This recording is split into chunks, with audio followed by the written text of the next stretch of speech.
This is Cape Coast Castle, one of the infamous slave forts in West Africa. Over 300 years, thousands of enslaved Africans passed through its doors, never to return home. Today we are stepping inside the male and the female dungeon where unforgettable memories holds. Let's go. Africa, the estimate over 60 forts and castles. Among the 60 forts and castles, Ghana alone had about 40 of them. And this was because of the gold the Europeans were getting from this point.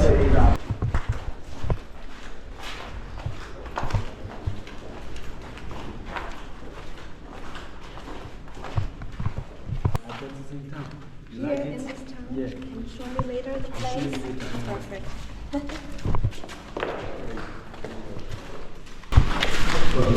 I want to show the light that we have experience of the dungeon. So this was the state of the dungeon. There was no light in here. The three holes up there, their only source of light and ventilation. We held them here a minimum of 2 weeks and a maximum of 3 months.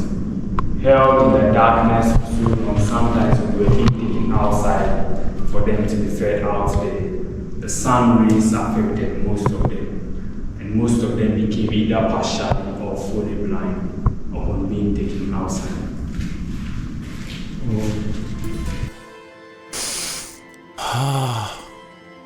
This is the male dungeon. Hundreds of men were packed here in at a time. No light, little air, and no sanitation. The floor beneath us is not just a dirt, it's a layer of human waste, blood, and decay. Some prisoners tried to claw their way out. Others went mad from starvation and diseases. Many didn't survive. The bodies thrown into the sea, buried in a mass grave. So in here they were doing everything here.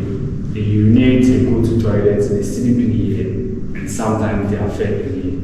At a point in time, the domestic slaves were in charge of coming to clean the waste in here.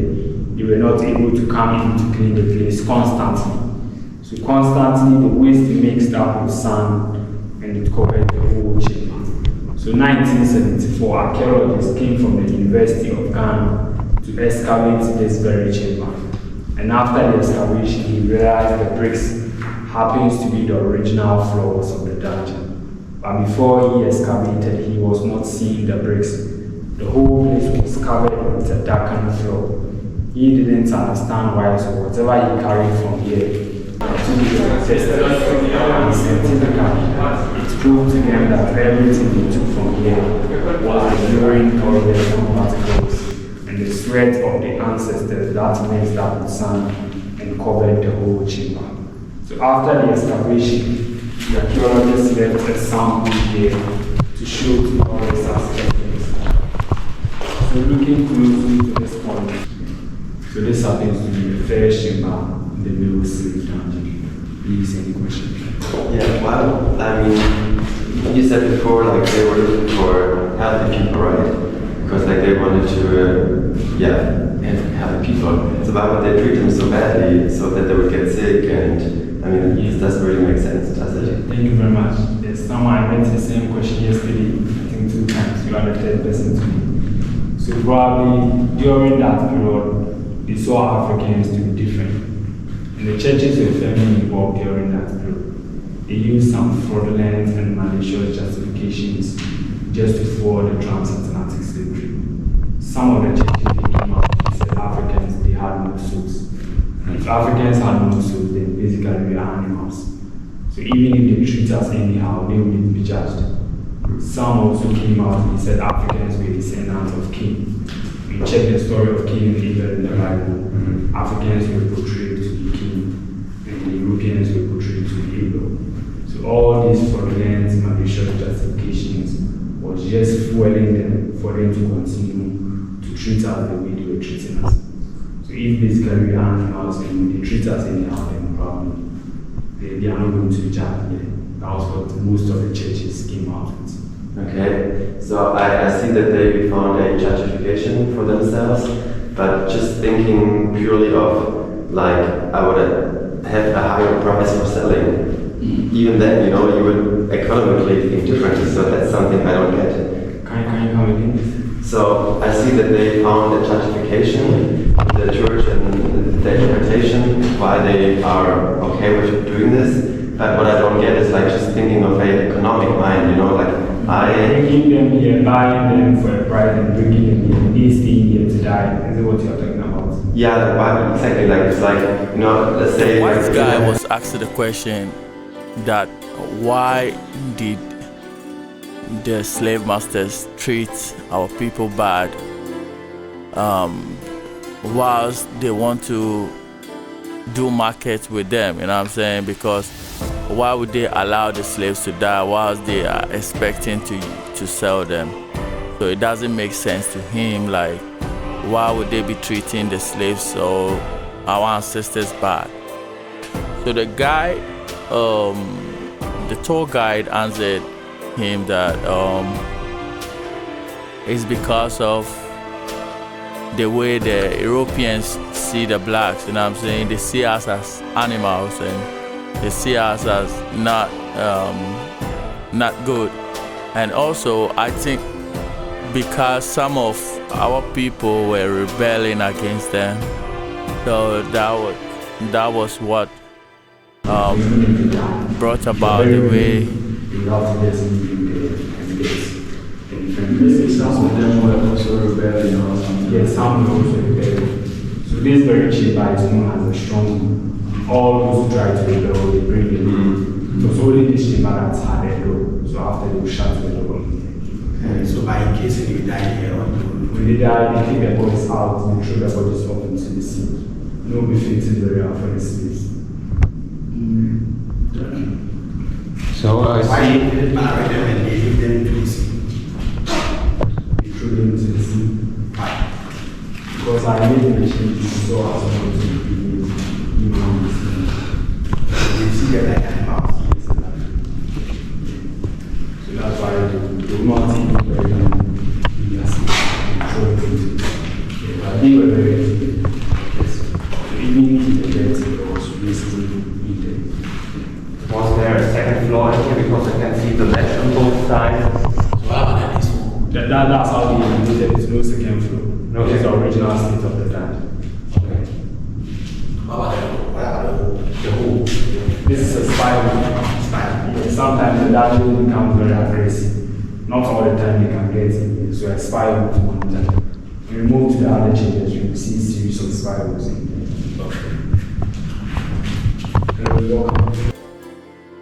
The window over there was used as a spy window, and on top of this dungeon is a church. What a contrast. It's crazy. So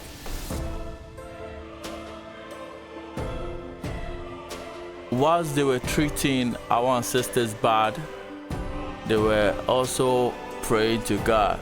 And I wonder which God they were praying to. It's crazy.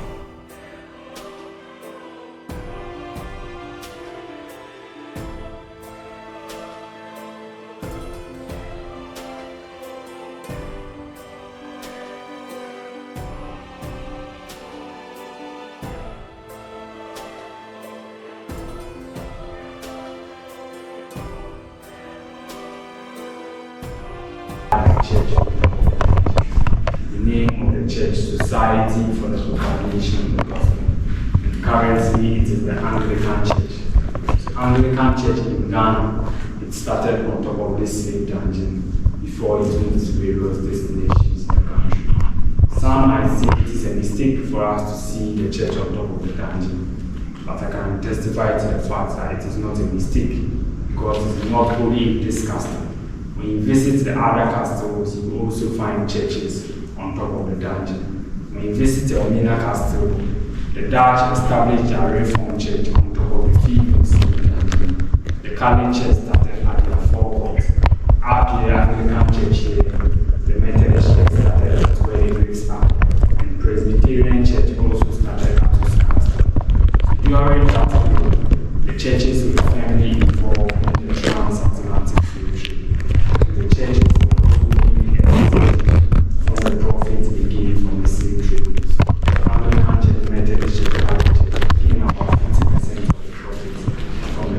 automatic cemetery. And most of the churches have come out to admit that indeed they were involved in such an injustice act, and most of them came out to acknowledge it. So, we know we have church in Castle, and we are also the same in slave trade. Like the way we treat people like animals, and are they still worship of God? But God is also not the creator as like image. So why did they Because now I'm talking, the church on top of the dam. Yeah. So I made mention they were using some fraudulent justifications. Yeah. So they already know the kind of God they were worshiping. So we do ask ourselves, what kind of God are they worshiping? If you see one like that, they don't shine so much. So it's truly them also had agents in town to help them to capture people and bring them in. Yes, so truly they were wars, the war captives to be brought in our time.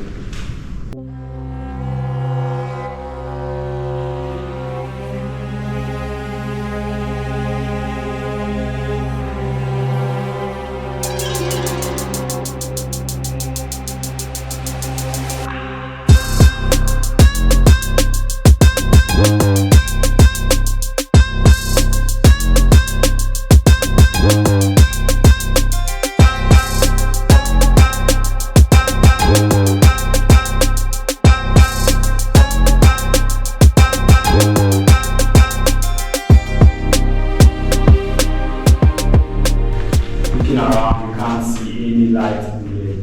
It is natural light that is strolling in here. And this was because here was the sorting room. So when the ships are in, they are ready to move the slaves away. They needed light to sort them out. So looking at the conditions in the dungeon, influx of mosquitoes in there, most of them will get malaria, sleeping in their faces, cholera amongst others. So not all of them were strong enough to continue the journey. So when the ships are in, they needed to sort them out, the weaker ones from the stronger ones. Weaker ones are placed to the small room here, just like a quarantine room, so that nurses and doctors will check up on them. When they recover, they will have to wait for the next ship. If they don't recover and they die, the bodies are thrown off into the sea. No befitting burial for the slaves in here. Stronger ones, they put them in chains and shackles. They journey through an underground tunnel. So from this side to the far end, there was a space just like how we journey through the various chambers. Today we journey through the underground tunnel. About 80 meters from here, they will exit. When they exit, the females who join them, they go through the door of no return. Tunnel blocked in 1834, supervised by Captain George McLean, to finally mark the end of the cemetery. And this was because in 1807, a law was passed in Britain for the abolition of the slave trade, looking at how inhuman the trade was. But the trade continued in here until 1834. Captain George McLean was commanded to supervise the blockage of the tunnel to finally mark the end of the slave trade. Blockage dedicated to the souls of the ancestors. Today we can't go through, but when we move outside, I will show you a portion of the underground tunnel. This happens to be African spirituality. Before the introduction of Christianity and Islam, this was what the Africans were practicing. They believed in the existence of the Supreme Being, and the Supreme Being created all natural things. If they are to pray, and they channel their prayers through the natural things. The natural things, they serve as intermediaries and communicate their prayers to the Supreme Being. The indigents around were praying through a rock. Unfortunately, when the Europeans came, they built the castle on the large rock, which happens to be the deity or the god of the people. And so building the castle on the rock, they were not allowing them to come around to worship again. So indigents carved samples of the stones and they carried it into the town to establish a shrine for the deity in there. When the Europeans left and officially the castle was given to Ghanaians, they found it necessary to bring the rock back because the whole area was the original place the deity was living before they moved it away. If they have moved it away and Europeans have left, they should bring it back to its original position. So the shrine was not there, but they decided to elevate a shrine in here for the deity. So the shrine brought in here around the 1970s. So this is very active. There's a chief priest in charge of this place. Normally he prays, he pours libation, for people to observe how the African spirituality is being practiced. So these are the rituals normally he uses to pour the libation in here. Money just as token or offering from tourists who come in, people who come in to pray, and others who come in for consultation. And stools are meant for those who come in if they want to sit. The stools are meant for them. And to my right, two wreaths of flowers all over. The purpose of the flowers is to pay homage to the souls of the ancestors. When they died, they were not buried here, but we believe their souls or their spirit continues to stay here. So that's why they are brought all over to pay homage to the souls of the ancestors. So this side, you can still see traces of the trenches, some of the bricks in the trenches to this side. So this attests to the fact that everything we are working on is not the original floor. So the urine, toilet, food particles, and sweat that mixed up with sand and covered the whole chamber. And I made mention first chamber was only excavated to show to tourists as evidence. So if this point is also to be excavated, we will see bricks lying all over, which happens to be the original floors of the dungeon. But currently, whatever we are seeing is what the ancestors unconsciously built on. So last chamber in the male slave dungeon, the sorting or the selection. Please, any question?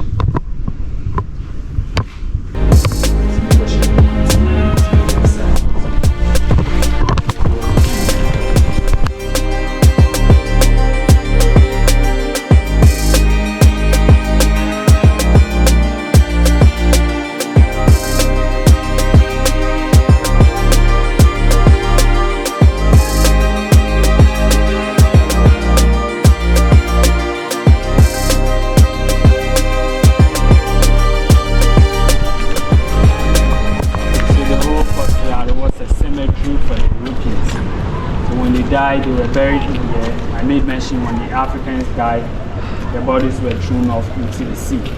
No befitting burial for the Africans in 1996, second excavation at the forecourt. We saw several graves in there, but most of them had no names or inscriptions on them.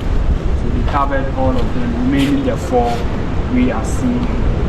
So the four are the only graves that had inscriptions on them. That's why they left them. Cover the rest. So walking all over, there are people buried beneath us, but because their graves had no inscriptions on them, that's why they covered all. The first one here happens to be the only black man buried in here. Originally his name was Kweku Ejim. His father was a slave merchant. So out of the relationship his father had with the Europeans, he had to offer his son Kweku a scholarship to study in England. So he was taken from here when he was 11. They took him to England. He went to Oxford University. He went to study theology. At age 24, Kweku was ordained and brought back as the first Anglican African missionary. He came back up here with the church. The church sits on top of the third chamber in the male slave dungeon where we saw the spiral. So Kweku was preaching up here for over 50 years before he died. But at a point in time when he was here, he tried to speak against the slave trade. And so treatment changed for Kweku in the castle. His salary as a priest was not coming any longer. And he started going into the towns to commerce in order to get something for himself.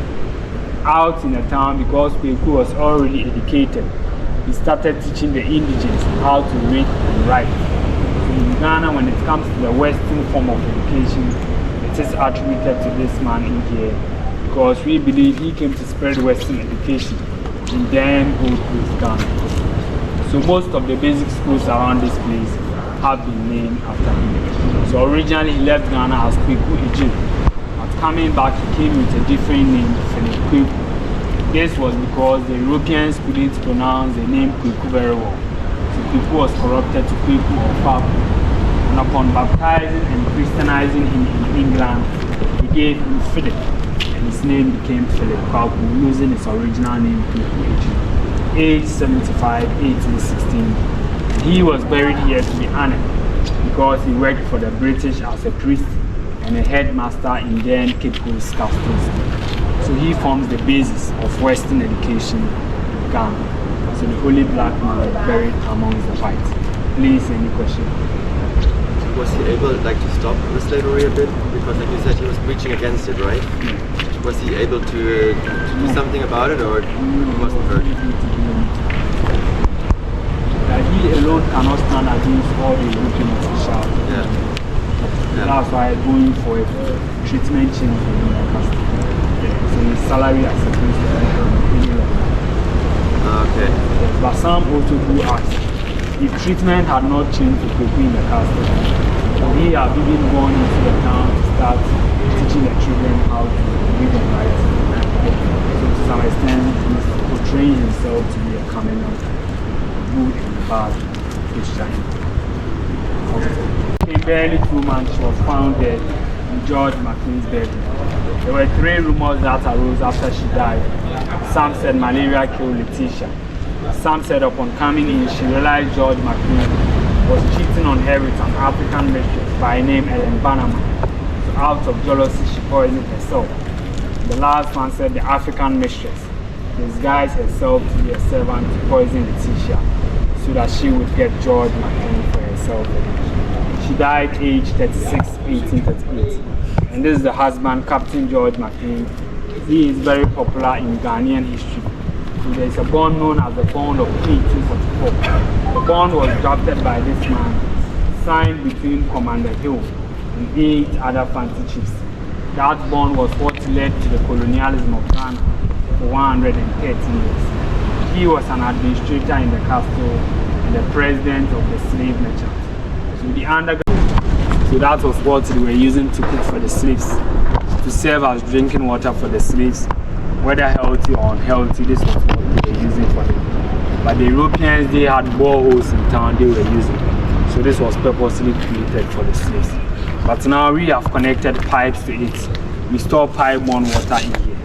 So when the taps are not flowing in the castle, this is what we pump to the washroom to run the castle. 18 feet deep, 8 feet wide, and each of them takes approximately about 18,000 gallons each. 4 of these here, this is the second one, additional 2 to the back. Please, any question? As if the dungeons were not even punishable enough for them, they created additional punishments for the males who tried to fight the Europeans. So let's have an experience in the past.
Here is where the governor sits with his people to rebrand the slave with hot metal from the fire.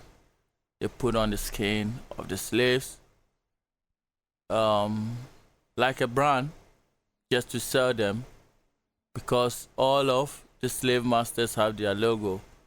So if they want to put the logo on you so that when they sell you out, it serves as identification. They can identify you, okay, this was the one that bought you, or this is just to identify you that, okay, I was the one who purchased you. And after the auction, the match was granted. Because it wasn't only one company coming in to buy it, all the companies needed to identify their seats. So down there, they had branded metals, initials and logos of the companies on the metals. So they would set fire at all points to put the metals on fire for it to become very hot. From there, they got for your straight to Paris. So here on the Atlantic for easy, established by Captain George McQueen. In this same court, he drafted the bond of 1844 and he took it to the Palawa court for Commander Joe and 8 fancy chiefs to sign the bond. That led to the colonialism of Ghana for 130 years. So first court established and then everything to this side has been restored. So in the castle, normally we try to maintain the design. So whatever gets spoiled in here, they try to do a similar one or a replica. They replace it in there, trying to maintain the design. Please check this together.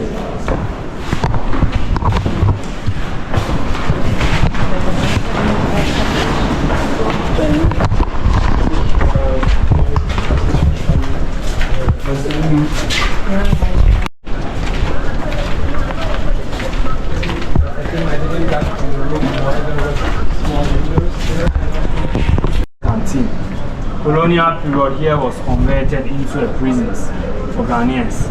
But Ghanaians didn't understand why the same place they enslaved our ancestors, the same place should be converted.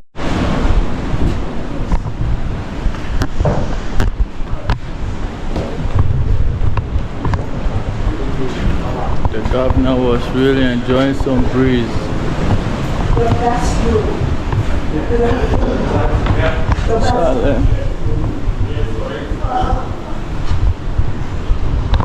The 9 windows here, there is 5 to the bedroom, an additional 2 to the corridor, making 16 windows all over for the governor alone. When we move down, we get to the reception. So from the reception to this point was just like an apartment for the governor alone. And in the dungeons, we saw small holes, serving as windows for the ancestors down there. So we tried to make a comparison. When we add up all the small windows, it wouldn't sum up to one window in here. One man was up there enjoying while the ancestors were down there suffering.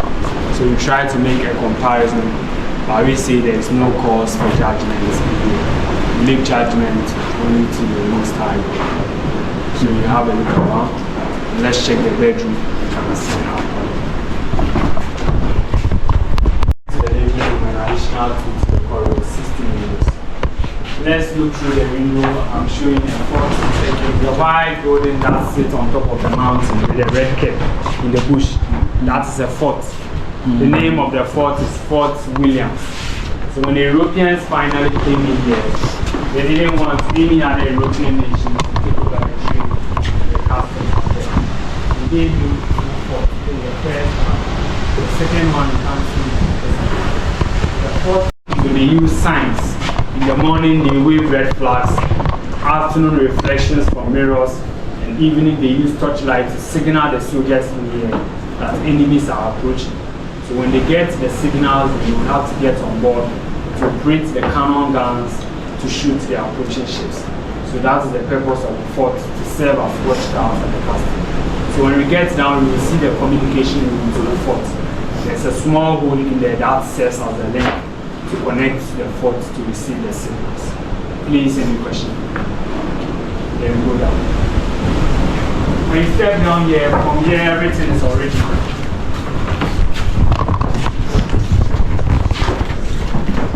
Room I made mention of. So this is a small hole that links up to the fort to receive the signals.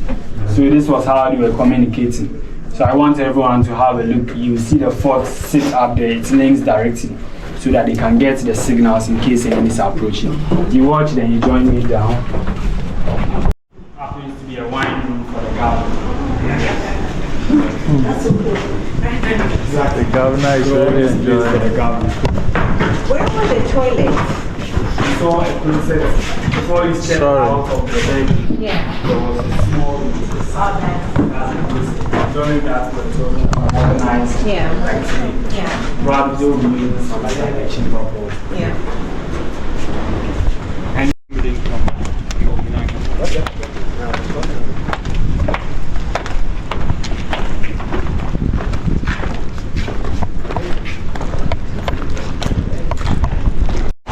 In the third chamber, I made mention that church sit on the third chamber in the male slave dungeon. This was the church.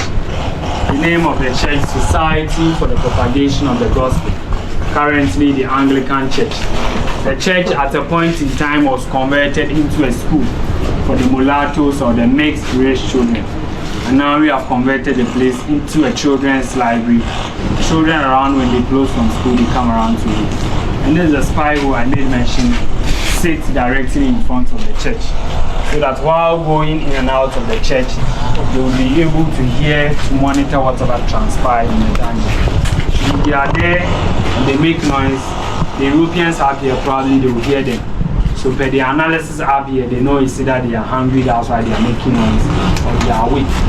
If there is no noise down there, they know it's either they are asleep, or everything is alright in there. So they were using this spy hole to monitor them through the hearing section. So they don't see them, but they hear to monitor. So there's a spy hole that sits directly in front of the church. That's why I made mention and ask ourselves what kind of God were they claiming to have and worshiping. That blue. Okay. So when we went to the male slave dungeon, where we saw the shrine, the date, I made mention when the ships are in underground tunnel. But I made mention the tunnel was blocked to finally mark the end of the slave trade.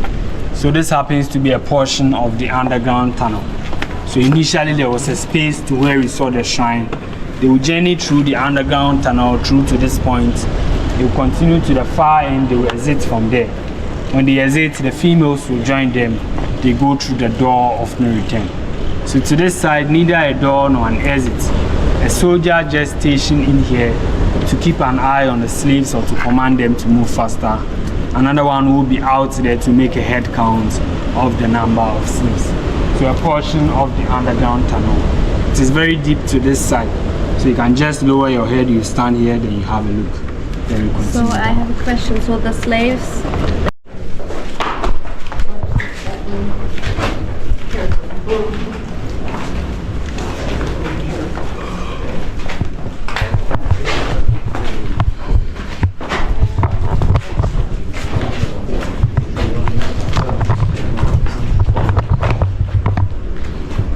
Finally, they will exit from here. So from the male slave dungeon through to where we just have a look. They will exit from here. When they exit from here, the females will also join them here. They will go through the door of no return. Initially, the door of no return was located to this side. The door was very short and narrow. They designed it for one person at a time. So slaves in chains and shackles, they bend down, they are forced through the door. At a point in time, the seawater was coming into the castle to disrupt activities. So that's why they blocked this point. They went to create a new door of no return to the other direction. So here happens to be the initial door of no return and final blockage of the tunnel to finally mark the end of the slave trade. And so blocked to both sides to where we saw the shrine and finally blocked to the side to finally mark the end of the slave trade. Please, any questions? Let's check the female punishment itself. So the Europeans were raping some of the female slaves. They don't bring their wives in here. They go into the dungeon to select some of the females to be raped. Females who resisted rape from the European officials, they bring them here to serve punishment of about 7 days. Held in here, they shut a metal door in here. They fed them once in a day. The food was just to sustain them, not even to satisfy them. It's a small hole down here, that was where they were easing themselves. And this was their only source of light and ventilation. Females, after serving their punishment, before they moved them back into the female slave dungeon. And most of them, they got pregnant through rape. All those who got pregnant in here, they would take them out of the castle. The Europeans themselves had burnt bricks houses in town. So nurses and doctors are in there to take care of the females till they give birth. When they give birth, after a period of breastfeeding, about 6 months to 2 years range, they would have to take the kids from the females. The females are brought back into the custom. Weaker ones after pregnancy, they would come in to serve as domestic slaves to help to do the chores in the custom. And stronger ones are held back in the dungeons to serve as commercial slaves. They would be shipped away. So probably they were seeing them to be an asset to the companies. So if someone had bought you, you are an asset to the company, you have gotten pregnant and they have taken you out. The moment you deliver them, you have to get back to serve your intended purpose. That's why even after pregnancy, they will bring them back in the dungeons for them to be shipped away. The weaker ones will be in here to serve as domestic slaves. The kids were schooling up there in the church. I made mention the church at a point in time was converted into a school for the mulattoes or the mixed race children. They were schooling up there. So most of them grew up to become clerks, administrators and slave masters in this very custom. But for their mothers, they lost total contact with their mothers in here because most of them, their mothers were shipped out. So the female punishments are purposely designed for the females who resisted rape from the European officials.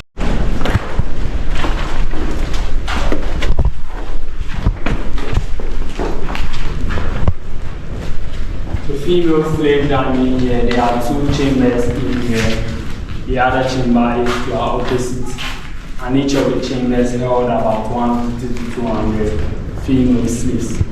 They wanted females basically because of reproduction, so that when they get to the new world, most of them would be forced to mate with the men. They give birth and the children automatically become slaves on the plantations. So females were mainly needed for reproduction, though they would also work, the work wouldn't be intensive as to what the men would do.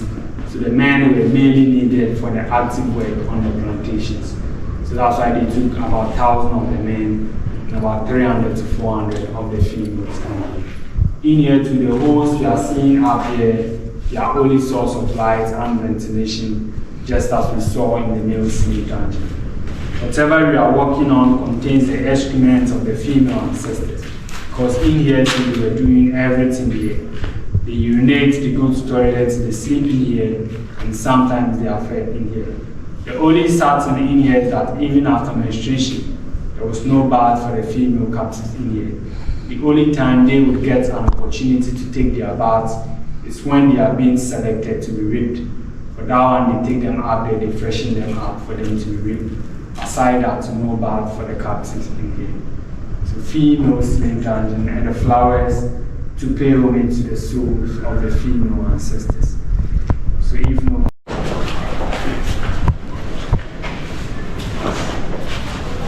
okay, so the door of no return. The door was not large like this. The door was very short and narrow. They designed it for one person at a time. So slaves in chains and shackles, they bend down, they are forced through the door. Colonial period, Gold Coast was a capital, and in here was an administrative seat. So because of the administrative and trading purpose of the Europeans, they changed the smaller door into the large door we are seen to be to suit their own intended purpose. So originally the door was very short and narrow. The Africans who journeyed through this short and narrow door, they lost everything with respect to their lives. They lost their roots, they lost their identity, they lost their culture, they lost their fundamental human rights. They had no opportunity to even say goodbye to their family members. Upon being moved through this door, normally they place them on smaller boats to transfer them into the large ships. Because of the weight of the large ships, they can't dock closer to the shore. So they dock far away for smaller boats to transfer them into the large ships. And through that process, most of them were drowning themselves in the ocean. This was because most of them were taken from the hinterland. They had not seen the ocean before. So upon being placed on smaller boats to be transferred, they would throw themselves into the ocean to die. And others believed in reincarnation or the life after death. because of their belief, they wanted to die so that they will be reincarnated back to their lands. So these are the two main reasons why, upon being placed on smaller boats to be transferred, most of them were drowning themselves in the ocean to die. So the Atlantic Ocean that lies in there, we term it to be the mass grave for Africans.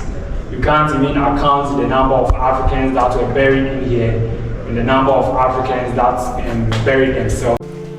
Today, Cape Coast Castle is a UNESCO World Heritage Site, not to celebrate its history, but to remember, to honor the resilience of those who suffered here, and to ensure we never forget the horrors of slavery.